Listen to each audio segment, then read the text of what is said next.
ಬೇಯಿಸಿದ ಅವರೆ ಬೀಜವನ್ನು ಸ್ವಲ್ಪ ಇವಾಗ ಇದರ ಜೊತೆನೆ ಫ್ರೈ ಮಾಡುವಂಥದ್ದು. ಅವಳಿಗೆ ಹುಷಾರಿಲ್ಲ, ಆದರೂ ಕಡಿತಾ ಇದ್ದಾಳೆ. ನೀರು ಕುಡಿಬೇಕಂತ, ಅದಕ್ಕೆ ನಾನು ಒಂದು ರಾಶಿ ಶರ್ಬತ್ ಮಾಡಿಟ್ಟಿದ್ದೀನಿ.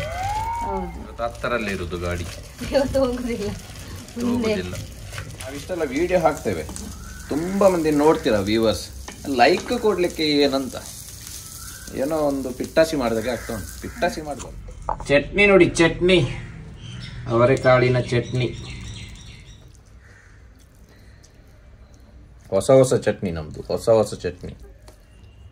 ಒಳ್ಳೆ ಅಂತ ಹೇಳಿದ್ರೆ ತುಂಬ ಒಳ್ಳೆ ಟೇಸ್ಟ್ ಇದೆ. ಹಾಯ್ ನಮಸ್ತೆ friends and welcome back to my channel. ಹೇಗಿದ್ರೆ ಎಲ್ಲರೂ, ನೀವೆಲ್ಲ ಹುಷಾರಾಗಿದ್ರೆ ಅಂತ ಭಾವಿಸ್ತೀನಿ. ಹಾಗೆ ಇವತ್ತು ಇನ್ನೊಂದು ಹೊಸ ರೆಸಿಪಿಯೊಂದಿಗೆ ಭೇಟಿ ಆಗ್ತಾ ಇದ್ದೀವಿ. ಇವತ್ತಿನ ರೆಸಿಪಿ ಅವರೆಕಾಳಿನ ಚಟ್ನಿ. ಅವರೆಕಾಳಿನ ಚಟ್ನಿ, ಈ ಬಿಳಿ ಅವರೆಕಾಳು ಸಿಗುತ್ತೆ ನೋಡಿ, ಅದರ ಚಟ್ನಿಯನ್ನು ನಾವು ಇವತ್ತು ಮಾಡ್ತಾ ಇದ್ದೀವಿ. ತುಂಬಾ ಟೇಸ್ಟಿಯಾಗಿ ಆಗುತ್ತೆ ಈ ಚಟ್ನಿ ಅಂತ. ಡೆಫಿನೆಟ್ಲಿ ನೀವು ಸಹ ಟ್ರೈ ಮಾಡಿ ನೋಡಿ ನಿಮ್ಮ ಮನೆಯಲ್ಲಿ. ಯಾಕಂತ ಹೇಳಿದರೆ ಇದು ತುಂಬ ರೇರ್ ಆಗಿರ್ಬೋದು ಅವರೆಕಾಳಿನ ಚಟ್ನಿ ಎಲ್ಲ ಮಾಡುವಂಥದ್ದು. ನಾರ್ಮಲ್ ಆಗಿ ಬೇರೆ ಚಟ್ನಿ ಎಲ್ಲ ಮಾಡ್ತೀವಿ ನಾವು, ಆದರೆ ಈ ಚಟ್ನಿ ನಿಜವಾಗ್ಲೂ ತುಂಬ ಯುನೀಕ್ ಅಂತಲೇ ಹೇಳ್ಬೋದು. ಹಾಗೆ ತುಂಬ ಟೇಸ್ಟಿಯಾಗಿ ಹೆಲ್ದಿಯಾಗಿರುತ್ತೆ. ಸೊ ಈ ಚಟ್ನಿಯ ರೆಸಿಪಿಯನ್ನು ಯಾವ ರೀತಿ ಮಾಡೋದು ಅಂತೇಳಿ ನೋಡ್ಕೊಂಡು ಬರೋಣ ನೋಡಿ. ಇವತ್ತು ಅವರೆಕಾಳು ಚಟ್ನಿ ಮಾಡಲಿಕ್ಕೆ ನಾನು ಕಾವಲಿಯನ್ನು ಇಟ್ಕೊಂಡಿದ್ದೇನೆ. ಕಾವಲಿ ಇವಾಗ ಬಿಸಿಯಾಗಿದೆ.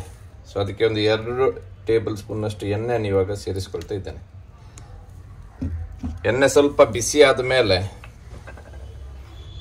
ಜಾಸ್ತಿ ಬೆಂಕಿ ಹಾಕಲಿಲ್ಲ, ಸ್ವಲ್ಪ ಬೆಂಕಿ ಹಾಕಿದ್ದೇವೆ. ಗೆಂಡದಲ್ಲೇ ಬಿಸಿ ಆಗಬೇಕಂತ. ಕಾವಲಿ ಒಳ್ಳೆ ಬಿಸಿಯಾಗಿದೆ ನೋಡಿ, ಎಣ್ಣೆ ಕೂಡ ಬಿಸಿ ಆಯಿತು ನೋಡಿ. 1 ಟೀ ಸ್ಪೂನ್ನಷ್ಟು ಕಡಲೆಬೇಳೆಯನ್ನು ನಾನು ಇವಾಗ ಸೇರಿಸ್ಕೊಳ್ತಾ ಇದ್ದೇನೆ. 1 ಟೇಬಲ್ ಸ್ಪೂನ್ನಷ್ಟು ನಾನು ಉದ್ದಿನ ಬೇಳೆಯನ್ನು ಕೂಡ ಇವಾಗ ಸೇರಿಸ್ಕೊಳ್ತಾ ಇದ್ದೇನೆ. ಸೊ ಇದೆರಡು ಕೂಡ ಒಳ್ಳೆಯಾಗಿ ಇವಾಗ ಹುರಿದುಕೊಳ್ಬೇಕು. ಒಂದು 2 ರಿಂದ 3 ನಿಮಿಷ ಹುರ್ಕೊಂಡ ಮೇಲೆ ನೋಡಿ ಇದರಲ್ಲಿ ಕಲರ್ ಸ್ವಲ್ಪ ಚೇಂಜ್ ಆಯಿತು. ಇವಾಗ ಇದಕ್ಕೆ ನಾನು ನೀರುಳ್ಳಿಯನ್ನು ಸೇರಿಸ್ತಾ ಇದ್ದೇನೆ. ಚಿಕ್ಕ ನೀರುಳ್ಳಿ, ಒಂದು 7 ರಿಂದ 8 ನೀರುಳ್ಳಿಯನ್ನು ಇವಾಗ ಇದಕ್ಕೆ ಇಡೀ ನೀರುಳ್ಳಿಯನ್ನು ಸೇರಿಸ್ಕೊಳ್ತಾ ಇದ್ದೇನೆ. 1 ಕಾಯಿ ಮೆಣಸನ್ನು ಕೂಡ ಇದೇ ಹೊತ್ತಿನಲ್ಲಿ ಈ ಥರ ಕಟ್ ಮಾಡಿ ಇದಕ್ಕೆ ಸೇರಿಸ್ಕೊಳ್ತಾ ಇದ್ದೇನೆ. 1 ಕಾಯಿ ಮೆಣಸು. ನಿಮಗೆ ಖಾರ ಎಷ್ಟು ಬೇಕು ಅಷ್ಟು ನೋಡಿಕೊಳ್ಳಿ. ನಿಮಗೆ ಸ್ವಲ್ಪ ಖಾರ ಕಡಿಮೆ, ನಮ್ಮ ಜೋಶು ಸ್ವಲ್ಪ ಖಾರ ತಿನ್ನೋದ್ರಲ್ಲಿ ಹಿಂದೆ, ಅದಕ್ಕೋಸ್ಕರ ಖಾರ ಸ್ವಲ್ಪ ಕಡಿಮೆ ಮಾಡಿದ್ದಾನೆ. ಸೊ ಈಗ ನೋಡಿ ಲೈಟಾಗಿ ಈ ಥರ ಫ್ರೈ ಮಾಡಬೇಕು. ಈ ಥರ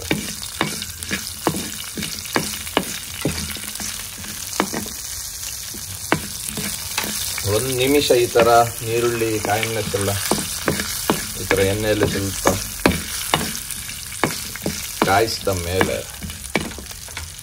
ನಾನು 1 ಕಪ್ನಷ್ಟು ಕೊತ್ತಂಬರಿ ಸೊಪ್ಪನ್ನು ತೆಗೆದುಕೊಂಡಿದ್ದೇನೆ ನೋಡಿ. ಕೊತ್ತಂಬರಿ ಸೊಪ್ಪು ಎಷ್ಟು ಫ್ರೆಶ್ ಉಂಟು ನೋಡಿ. ಕೊತ್ತಂಬರಿ ಸೊಪ್ಪನ್ನು ಇವಾಗ ಇದಕ್ಕೆ ಸೇರಿಸ್ಕೊಳ್ತಾ ಇದ್ದೇನೆ. ಕೊತ್ತಂಬರಿ ಸೊಪ್ಪನ್ನು ಕೂಡ ಲೈಟಾಗಿ ಬಾಡಿಸ್ಕೊಳ್ಬೇಕು. ಈ ಥರ ಮೇಲೆ ಕೆಳಗೆಲ್ಲ ಮಾಡಿ ಎಣ್ಣೆಯಲ್ಲಿ ಬಾಡಿಸ್ಕೊಂಡಾದ್ಮೇಲೆ, ಕೊತ್ತಂಬರಿ ಸೊಪ್ಪು ಬೇಗ ಬಾಡ್ತದೆ ಇದರಲ್ಲಿ, ಹಾಗಂತ ಹೇಳಿ ಜಾಸ್ತಿ ಇದು ಕರಗಿಸ್ಲಿಕ್ಕೆ ಬಿಡಬಾರ್ದು. ಕೊತ್ತಂಬರಿ ಸೊಪ್ಪು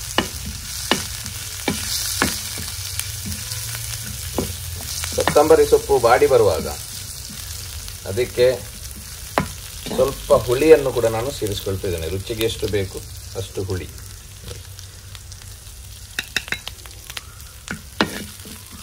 ನಾನು ಗೆಂಡದಲ್ಲೇ ಇದನ್ನು ಬಿಸಿ ಮಾಡ್ತಿದ್ದೇನೆ, ಹಾಗೆ ಸ್ವಲ್ಪ ಹೊಗೆ ಬರ್ತಾ ಉಂಟು, ಬೆಂಕಿ ಹಾಕಲಿಲ್ಲ.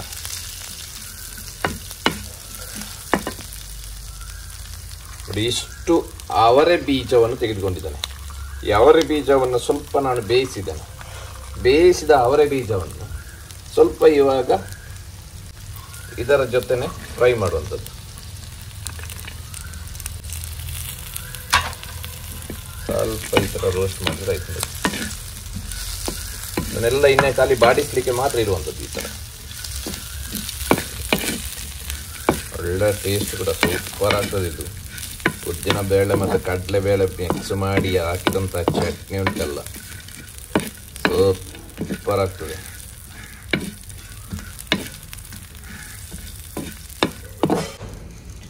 ನೋಡಿ ಅವರೆ ಬೀಜ ಎಲ್ಲ ಬೇಯಿಸಿ ಈ ಥರ ಕಾಯಿಸಿದ್ರೆ ಉಂಟಲ್ಲ, ಅದು ಕೂಡ ಉದ್ದಿನ ಬೇಳೆ ಕಡಲೆಬೇಳೆ ಎಲ್ಲ ಒಟ್ಟಿಗೆ ಹಾಕಿ ಒಂದು ಚಟ್ನಿ ಎಲ್ಲ ಮಾಡಿದರೆ ಸೂಪರ್ ಆಗ್ತದೆ. ನೀವು ಯಾವತ್ತಾದರೂ ಈ ಅವರೆ ಬೀಜದ್ದು ಚಟ್ನಿಯನ್ನು ತಿಂದಿದ್ದೀರಂತ ಹೇಳಿದರೆ ಹೇಳಿ ಕಮೆಂಟಲ್ಲಿ. ಯಾವತ್ತಿದ್ದು ಟೇಸ್ಟ್, ಯಾವ ರೀತಿಯಲ್ಲಿ ಚಟ್ನಿ ಮಾಡಿ ತಿಂದಿದ್ದೀರ ಅಂತ ಕೂಡ ಒಮ್ಮೆ ಹೇಳಿ. ಮತ್ತು ನಾವಿಷ್ಟೆಲ್ಲ ವೀಡಿಯೋ ಹಾಕ್ತೇವೆ, ತುಂಬ ಮಂದಿ ನೋಡ್ತೀರ ವ್ಯೂವರ್ಸ್, ಲೈಕ್ ಕೊಡಲಿಕ್ಕೆ ಏನಂತ ಏನೋ ಒಂದು ಪಿಟ್ಟಾಸಿ ಮಾಡಿದಾಗೆ ಆಗ್ತಾ ಉಂಟು. ಪಿಟ್ಟಾಸಿ ಮಾಡಬಾರ್ದು, ಲೈಕ್ ಕೊಡಬೇಕು. ಗ್ಲೆನ್ಸಿಸ್ ವ್ಲಾಗಿಗೆ ಸ್ವಲ್ಪ ಎನ್ಕರೇಜ್ ಮಾಡಬೇಕಾದ್ರೆ, ಈ ಥರದ ಹೊಸ ಹೊಸ ರೆಸಿಪಿ ಎಲ್ಲ ಮಾಡಬೇಕಾದ್ರೆ ನೀವು ಲೈಕ್ ಶೇರ್ ಎಲ್ಲ ಕೊಡಬೇಕು. ಸೊ ಇವಾಗ ಇದೇ ಹೊತ್ತಿನಲ್ಲಿ ನಾನು ನೋಡಿ ಒಳ್ಳೆ ರೋಸ್ಟ್ ಆಗಿದೆ. ಇವಾಗ ನಾನು ಅರ್ಧ ಕಪ್ನಷ್ಟು ತೆಂಗಿನಕಾಯಿಯ ತುರಿಯನ್ನು ತೆಗೆದುಕೊಂಡಿದ್ದೇನೆ.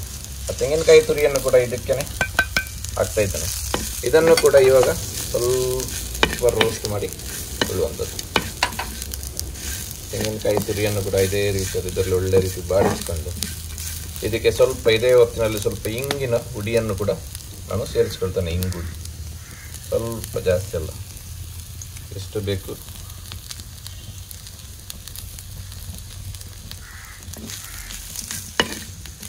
ಇದನ್ನು ಈ ಥರ ಮಿಕ್ಸ್ ಮಾಡಿ ರುಚಿಗೆ ಎಷ್ಟು ಬೇಕು ಅಷ್ಟು ಸ್ವಲ್ಪ ಉಪ್ಪನ್ನು ಕೂಡ ನಾನು ಇದೇ ಹೊತ್ತಿನಲ್ಲಿ ಇವಾಗ ಸೇರಿಸ್ಕೊಳ್ತಿದ್ದೇನೆ. ನಿಮಗೆ ರುಚಿಗೆ ಎಷ್ಟು ಉಪ್ಪು ಬೇಕು ಅಷ್ಟನ್ನು ಸೇರಿಸ್ಕೊಂಡಾದ್ಮೇಲೆ ಈರುಳ್ಳಿ ಕೂಡ ಒಳ್ಳೆ ರೋಸ್ಟ್ ಆಯಿತು, ನಿಮ್ಮ ಅವರೆ ಬೀಜ ಕೂಡ ಒಳ್ಳೆ ರೋಸ್ಟ್ ಆಯಿತು, ಕಡಲೆ ಬೇಳೆ, ಉದ್ದಿನ ಬೇಳೆ, ನಂತರ ಹುಳಿ, ಕಾಯಿ ಮೆಣಸು ಇಷ್ಟೆಲ್ಲ ಒಟ್ಟಿಗೆ ಸೇರಿಸಿ ಇದನ್ನು ಇವಾಗ ತೆಗೆಯುವಂಥದ್ದು. ಒಳ್ಳೆ ರೋಸ್ಟ್ ಆಗಿದೆ ನೋಡಿ, ಇದನ್ನು ಇವಾಗ ತೆಗೆಯುವ.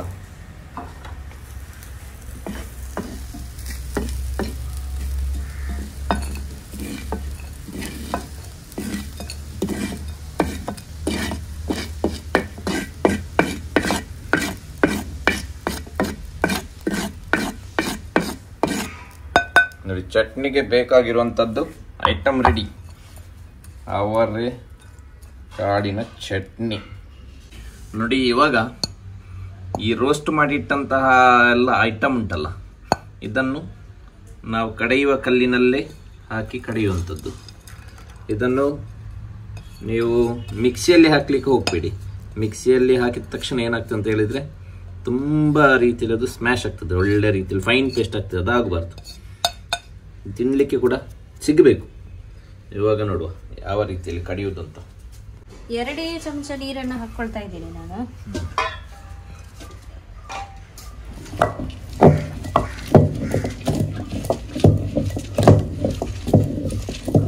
ಇದು ಮಿಕ್ಸಿಯಲ್ಲಿ ಬೇಕಾದ್ರೆ ಹಾಕ್ಕೊಳ್ಬೋದು, ಆದರೆ ಜಾಸ್ತಿ ನೀರೆಲ್ಲ ಹಾಕ್ಲಿಕ್ಕೆ ಹೋಗಬೇಡಿ, ಅದು ಅಂಟಂಟಾಗ್ತದೆ. ಅದಕ್ಕೆ ಅವರೆಕಾಳು ಅಂಟಂಟಾಗಬಾರ್ದಲ್ಲ, ಅದಕ್ಕೋಸ್ಕರ ಮಾತ್ರ ನೀರು ಸ್ವಲ್ಪ ಹಾಕಿದ್ರೆ ಸರಿ ಆಗ್ತದೆ. ಅದು ಜಾಸ್ತಿ ನುಣ್ಣಗಾಗ್ಲಿಕ್ಕಿಲ್ಲ. ಇಲ್ಲ, ಅದು ಅವರೆಕಾಳಲ್ಲ.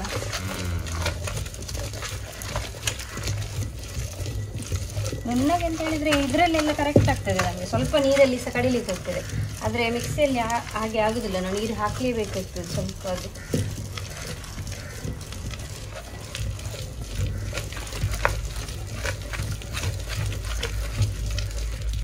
ಅವಳಿಗೆ ಹುಷಾರಿಲ್ಲ, ಆದ್ರೂ ಕಡಿತಾ ಇದ್ದಾಳೆ.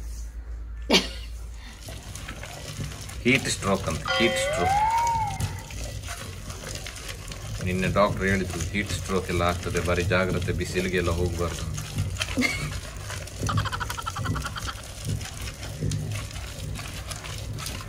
ನೀರು ಕುಡಿಬೇಕಂತ, ಅದಕ್ಕೆ ನಾನು 1 ರಾಶಿ ಶರ್ಬತ್ ಮಾಡಿ ಇಟ್ಟಿದ್ದೇನೆ. ಹೌದು, ಅದನ್ನು ಇವತ್ತು 10ರಲ್ಲೇ ಇರುವುದು ಗಾಡಿ, ಇವತ್ತು ಹೋಗುದಿಲ್ಲ.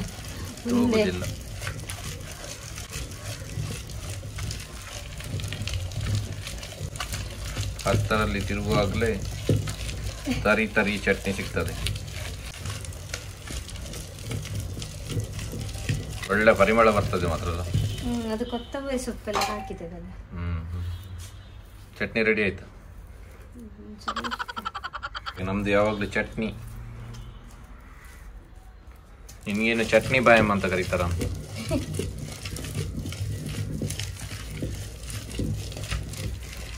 ನಾವು ಇಷ್ಟೊಂದು ಎಫರ್ಟ್ಸ್ ಹಾಕುವಂತ ವಿಡಿಯೋಸ್ಗೆ ಲೈಕ್ ಎಲ್ಲ ಅಷ್ಟು ಕೊಡುದಿಲ್ಲ ಅಲ್ಲ, ಬೇಜಾರು ಅಲ್ವಾ? ಸಾಕ ಅಂತಲ್ಲ? ಸಾಕು. ಸಾಕಲ್ಲ ಸಾಕು. ತೆಗಿಯೋ.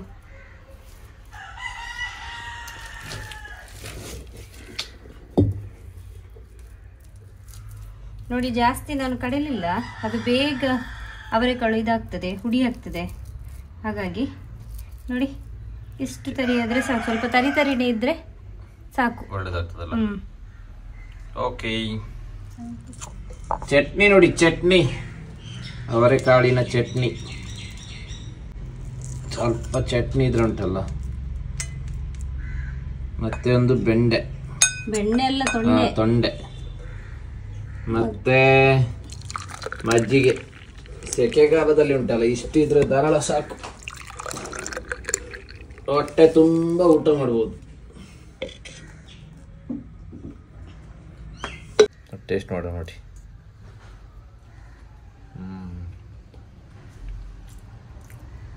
ಸೂಪರ್ ಉಂಟು. ನಿಜ, ಹುಳಿ ಖಾರ ತಿನ್ಲಿಕ್ಕೆ ಸಿಗುವಂಥದ್ದು. ಆಹಾ, ಅದನ್ನ ಗಂಜಿಗೆ ಮಿಕ್ಸ್ ಮಾಡಬೇಕು. ಹೊಸ ಹೊಸ ಚಟ್ನಿ ನಮ್ದು, ಹೊಸ ಚಟ್ನಿ. ಸೂಪರ್ ಉಂಟು.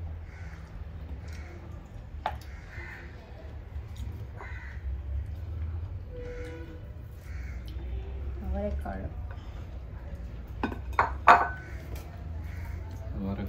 ಚಟ್ನಿ.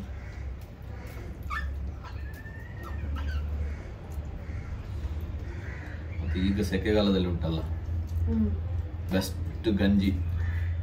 ತುಂಬಾ ಟೇಸ್ಟ್ ಉಂಟು ಅಂತ. ಒಳ್ಳೆ ಅಂತ ಹೇಳಿದ್ರೆ ತುಂಬಾ ಒಳ್ಳೆ ಟೇಸ್ಟ್ ಇದೆ. ನಾನು ಬಂದು 5 ನಿಮಿಷ ಒಳಗೆ ಚಟ್ನಿ ಆಯ್ತು. 5 ನಿಮಿಷಕ್ಕೆ ನಿಮ್ಗೆ ವೇಟ್ ಮಾಡಬೇಕಲ್ಲ. ನನಗೆ ನೀವಿಲ್ಲದೆ ಚಟ್ನಿ ಒಬ್ಳಿಗೆ ರೆಸಿಪಿ ಮಾಡಲಿಕ್ಕೆ ಇಷ್ಟೇ ಇರೋದು, ಬೋರ್ ಆಗ್ತದೆ. ಆ ಒಂದು ರೀಸನ್ಗೆ ನಾನು ನಿಮ್ಮನ್ನು ಕಾಯುದು.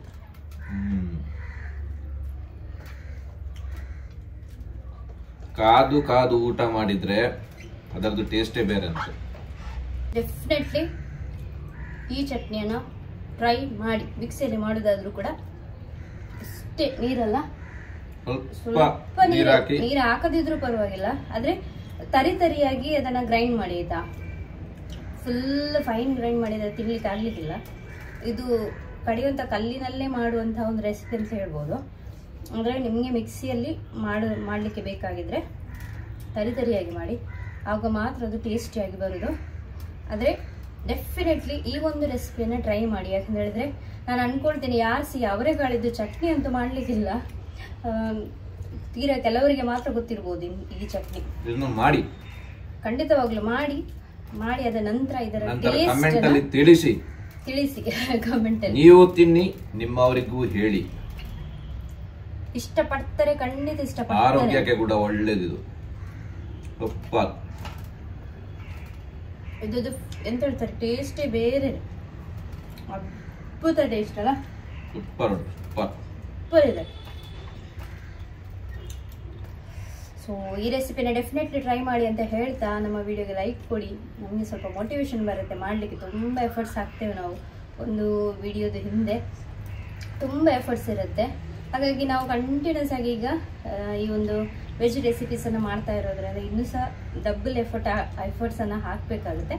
ಹಾಗಾಗಿ ನೀವೊಂದು ನಿಮ್ಮ ಲೈಕನ್ನು ಕೊಟ್ಟರೆ ನಮಗೆ ನಿಜವಾಗ್ಲೂ ತುಂಬ ಮೋಟಿವೇಶನ್ ಸಿಗುತ್ತೆ. ಯಾರಾದರೂ ನಮ್ಮ ಒಂದು ರೆಸಿಪಿನ ಇಷ್ಟಪಡ್ತಾ ಇದ್ದಾರೆ ಅಂತೇಳಿ, ವಿಡಿಯೋಸನ್ನು ಇಷ್ಟಪಡ್ತಾರೆ ಅಂತೇಳಿ ನಮಗೊಂದು ಮೋಟಿವೇಶನ್ ಬರುತ್ತೆ ಅಲ್ವಾ. ಇನ್ನೂ ಸಹ ಒಳ್ಳೆ ರೆಸಿಪೀಸನ್ನು ಮಾಡಲಿಕ್ಕೆ. ಕಡ್ದು ಆ ಚಟ್ನಿ ಒಂದು ಟೇಸ್ಟ್ ನೋಡಿ ನೋಡಿ, ಪ್ಲೇಟ್ ಈಗ ಖಾಲಿ ಆಗ್ತದೆ. ಖಂಡಿತವಾಗ್ಲೂ ಟ್ರೈ ಮಾಡಿ ಅಂತ ಹೇಳ್ತಾ ಈ ಒಂದು ರೆಸಿಪಿ ವಿಡಿಯೋವನ್ನು ಇಲ್ಲಿ ಎಂಡ್ ಮಾಡ್ತಾ ಇದ್ದೀವಿ. ಸಿಗ್ತೀವಿ ಇನ್ನೊಂದು ಹೊಸ ರೆಸಿಪಿಯೊಂದಿಗೆ. ಅಲ್ಲಿ ತನಕ take care, bye bye, and thank you for watching. Bye.